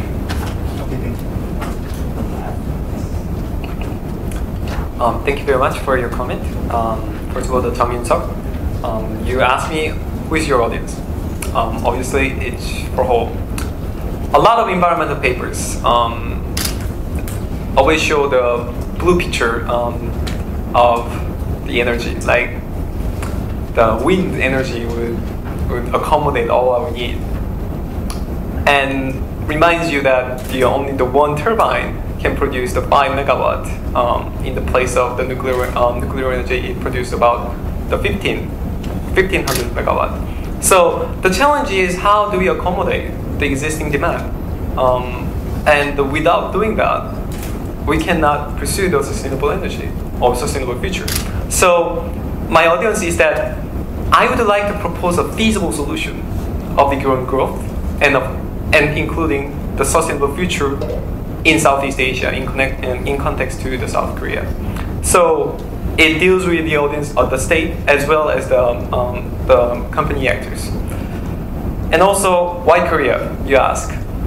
Let me remind you that for 30 years, in case of the United States, the origin of nuclear technology built even a single reactor after 1979, the 3 Mile Island accident. And it's only the France, Japan, and South Korea, and perhaps the Russia, that keeps this nuclear engineering community intact in their countries, because they haven't built nuclear reactors since then. So, but the problem is the competitiveness. Problem is it affordable for the developing countries to have nuclear reactors? In case of France, the reason why we, actually the South Korea, won the bid in United Arab Emirates is that it cuts the cost that proposed by France into half.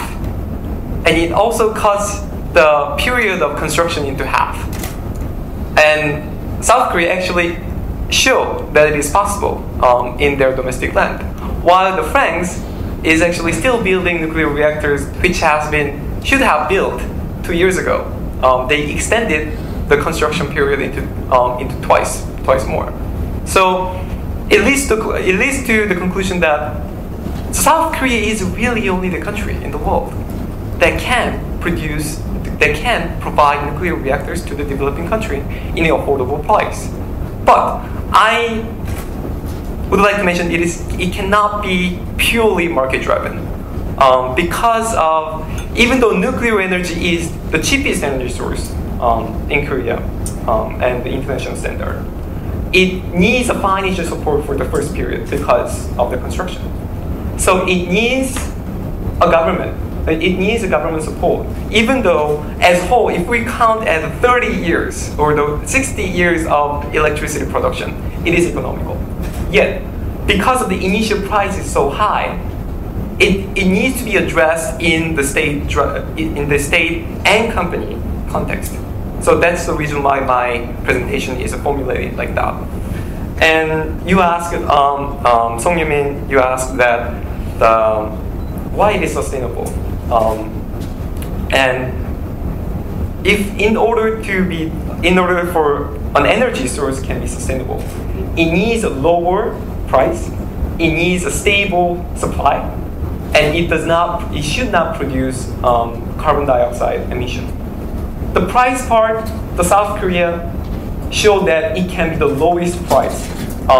It can produce the 1 kilowatt electricity, the 1.78 cents, in comparison to the 10 cents per kilowatt in oil. So it is economical and it does not produce carbon, as I showed in the slide. And also, I didn't brought up this, but in case of oil, the fossil fuel, not only it produces carbon dioxide, it is deposited in a very, very concentrated area. For example, Korea does not have fossil fuel for oil or gas. Natural gas is highly concentrated in Southeast Asia. The oil is highly concentrated in East Asia, Middle East. Yet, the nuclear fuel, uranium, is actually very widely spread.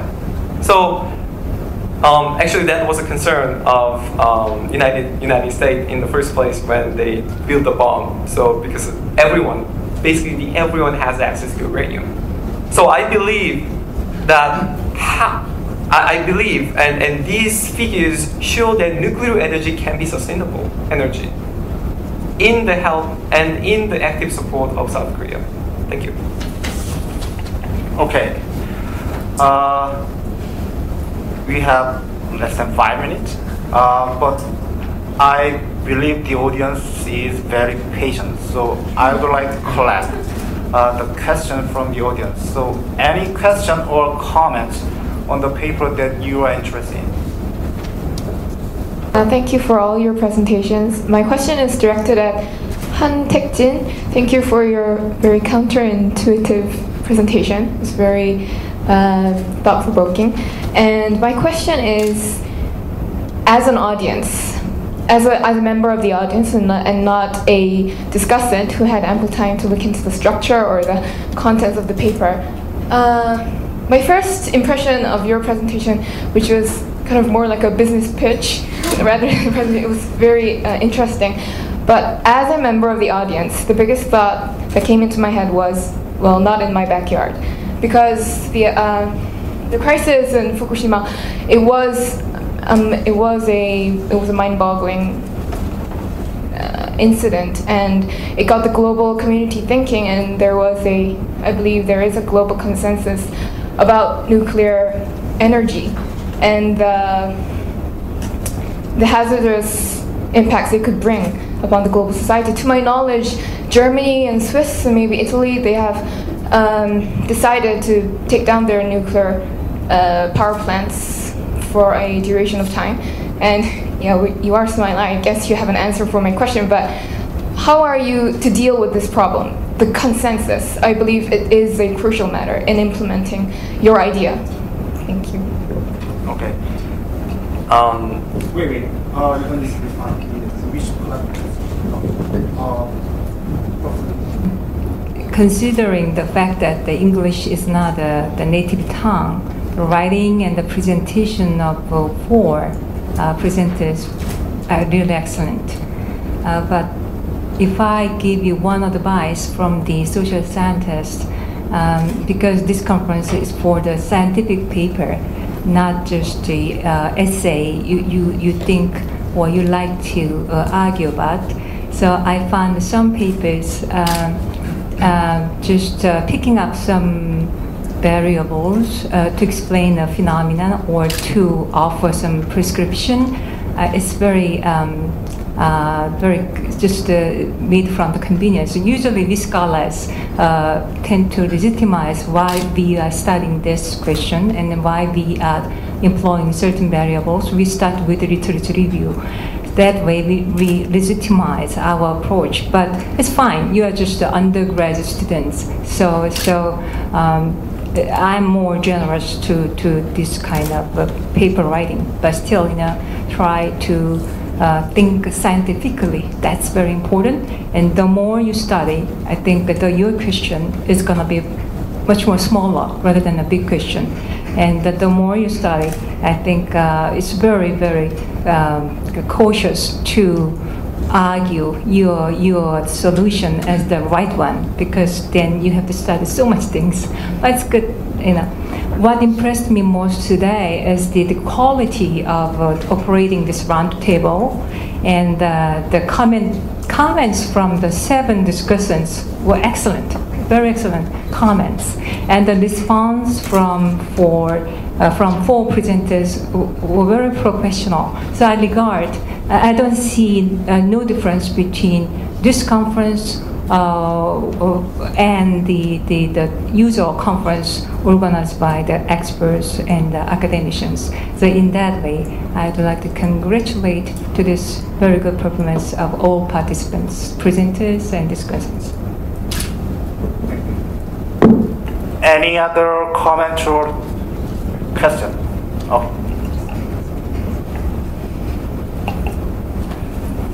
My first question is directed to Mr. Chung, and I would like to ask about the relationship between intellectual capital and social capital and economic stability and sustainability. As perhaps my knowledge is shallow, but I may argue that some of the countries most affected by the financial crisis, such as America and the UK, I believe them to possess a high level of intellectual capital and social capital. So I wondered whether there was any evidence on this relationship. We already ran out of time, so I don't make negative effects on the next session. And my understanding of EPIK Spider is exchanging ideas and thoughts on the topic that we think of as very important for the current world. And I believe that exchange should continue.